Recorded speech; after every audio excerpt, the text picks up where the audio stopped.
हमारे प्रिय भाई बहनों को यीशु मसीह के नाम से नमस्कार। और आज के दिन के बाइबल वाचन के लिए आप सबों को स्वागत करते हैं।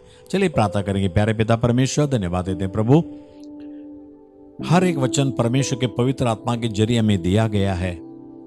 पवित्र आत्मा आज भी इस वचनों को सुनने वाले हर एक के जीवन में आशीषदायक, फलदायक और चमत्कारिक बना दे। यीशु मसीह के नाम से मांगते पिता, आमीन।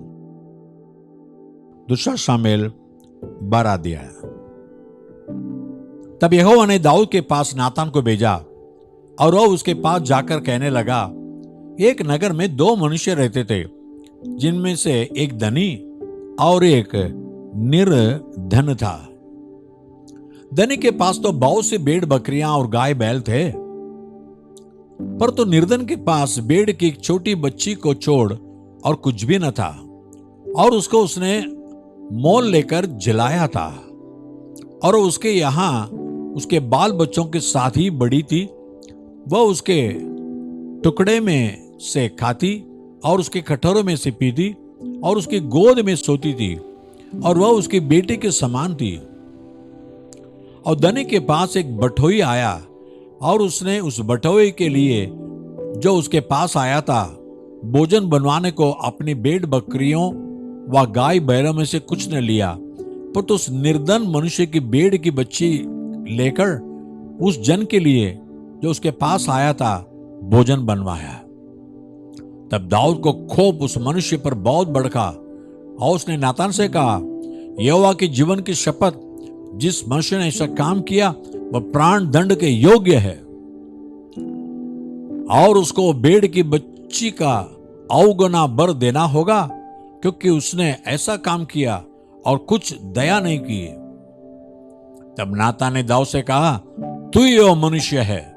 इस्राएल का परमेश्वर यहोवा यूं कहता है कि मैंने तेरा अभिषेक करा के तुझे इस्राएल का राजा ठहराया, और मैंने तुझे शाऊल के हाथ से बचाया।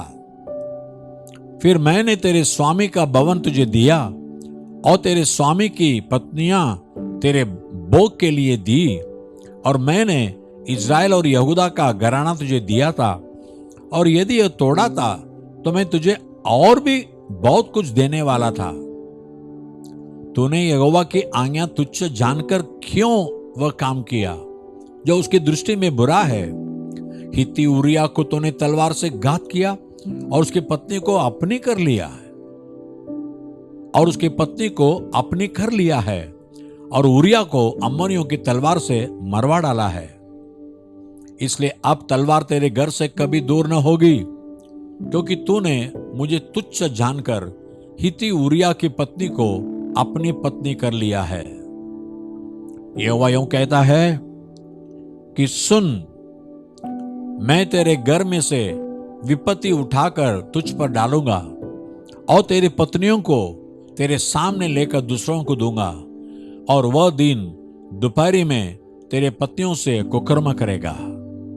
तूने तो वह काम छिपा कर किया, पर मैं यह काम सब इस्राएलियों के सामने दिन दोपहर कराऊंगा। तब दाऊद ने नातान से कहा, मैंने यहोवा के विरुद्ध पाप किया है। नातान ने दाऊद से कहा, यहोवा ने तेरे पाप को दूर किया है, तो न मरेगा। तो भी तूने जो इस काम के द्वारा यहोवा के शत्रुओं को तिरस्कार करने का बड़ा अवसर दिया है, इस कारण तेरा जो बेटा उत्पन्न हुआ है वह अवश्य ही मरेगा। तब नातान अपने घर चला गया, और जो बच्चा उरिया की पत्नी से दाऊद के द्वारा उत्पन्न था वह यहोवा का मारा बहुत रोगी हो गया। और दाऊद उस लड़के के लिए परमेश्वर से विनती करने लगा, और उपवास किया, और भीतर जाकर रात भर भूमि पर पड़ा रहा। तब उसके घराने के पुरनिये उठकर उसे भूमि पर से उठाने के लिए उसके पास गए, पर तो उसने न चाहा, और उनके संग रोटी न खाई। 7वें दिन बच्चा मर गया, और दाऊद के कर्मचारी उसको बच्चे के मरने का समाचार देने से डरे। उन्होंने तो कहा था कि जब तक बच्चा जीवित रहा तब तक उसने हमारे समझाने पर मन न लगाया। यदि हम उसको बच्चे के मर जाने का हाल सुनाएं तो बहुत ही अधिक दुखी होगा। अपने कर्मचारियों को आपस में फुसफुसाते देखकर दाऊद ने जान लिया कि बच्चा मर गया। तो दाऊद ने अपने कर्मचारी से पूछा, क्या बच्चा मर गया? उन्होंने कहा, हाँ मर गया है। तब दाऊद भूमि पर से उठा और नहाकर तेल लगाया और वस्त्र बदला। तब यहोवा के भवन में जाकर दंडवत की, फिर अपने भवन में आया और उसकी आज्ञा पर रोटी उसको परोसी गई और उसने भोजन किया। तब उसके कर्मचारी ने उससे पूछा, तूने ये क्या काम किया है? जब तक बच्चा जीवित रहा तब तक तो उपवास करता हुआ रोता रहा, पर जो ही बच्चा मर गया त्यों ही तू उठकर भोजन करने लगा। उसने उत्तर दिया कि जब तक बच्चा जीवित रहा तब तक तो मैं यह सोचकर उपवास करता और रोता रहा कि क्या जाने यहोवा मुझ पर ऐसा अनुग्रह करे कि बच्चा जीवित रहे। पर तब वो मर गया, फिर मैं उपवास क्यों करूं? क्या मैं उसे लौटा ला सकता हूं? मैं तो उसके पास जाऊंगा, पर तो वह मेरे पास लौट न आएगा। तब दाऊद ने अपनी पत्नी बत्शेबा को शांति दी और वो उसके पास गया और उसके एक पुत्र उत्पन्न हुआ और उसने उसका नाम सुलेमान रखा और वह यहोवा का प्रिय हुआ। और उसने नातान भविष्यद्वक्ता के द्वारा संदेश भेज दिया और उसने यहोवा के कारण उसका नाम अदीद्या रखा। और योआब ने अम्मोनियों के रब्बा नगर से लड़कर राजनगर को ले लिया। तब योआब ने दूतों से दाऊद के पास यह कहला भेजा कि मैं रब्बा से लड़ा और जल वाले नगर को ले लिया है।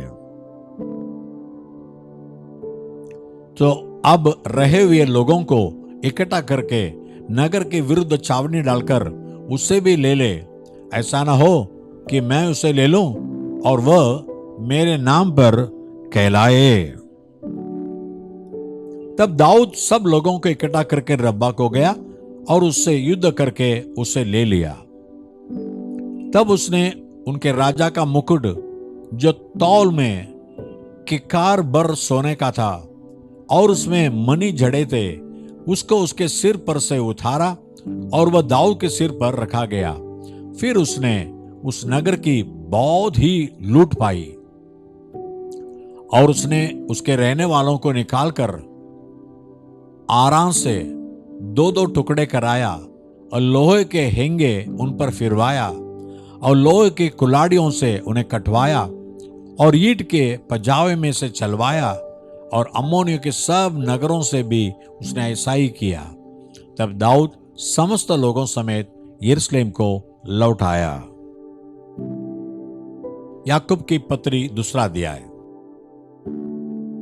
हे मेरे भाइयों, हमारे महिमा युक्त प्रभु यीशु मसीह का विश्वास तुम में पक्षपात के साथ न हो, क्योंकि यदि एक पुरुष सोने के चल्ले और सुंदर वस्त्र पहने हुए तुम्हारी सभा में आए और एक कंगाल भी मैले कुचैले कपड़े पहने हुए आए और तुम उस सुंदर वस्त्र वाले का मुंह देखकर कहो कि तू वहां अच्छी जगह बैठ और उस कंगाल से कहो तू यहां खड़ा रह या मेरे पांव की पीढ़ी के पास बैठ, तो क्या तुमने आपस में भेदभाव न किया और खूब विचार से न्याय करने वाले न ठहरे? हे मेरे प्रिय भाइयों सुनो, क्या परमेश्वर ने इस जगत के कंगालों को नहीं चुना कि विश्वास में धनी और उस राज्य के अधिकार हो जिसकी प्रतिज्ञा उसने उनसे की है जो उससे प्रेम रखते हैं? पर तुमने उस कंगाल का अपमान किया। क्या धनी लोग तुम पर अत्याचार नहीं करते? और क्या वे ही तुम्हें कचहरियों में घसीट घसीट कर नहीं ले जाते? क्या वे उस उत्तम नाम की निंदा नहीं करते जिसके तुम कहलाए जाते हो? तो भी यदि तुम पवित्र शास्त्र के वचन के अनुसार कि तो अपने पड़ोसी से अपने समान प्रेम रख सचमुच उस राज व्यवस्था को पूरी करते हो तो अच्छा ही करते हो। पर यदि तुम पक्षपात करते हो तो पाप करते हो और व्यवस्था तुम्हें अपराधी ठहराती है।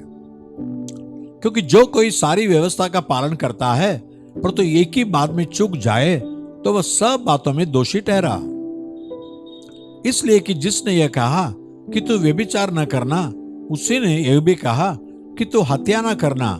इसलिए यदि तूने व्यभिचार तो नहीं किया पर हत्या की तो भी तू व्यवस्था का उल्लंघन करने वाला ठहरा।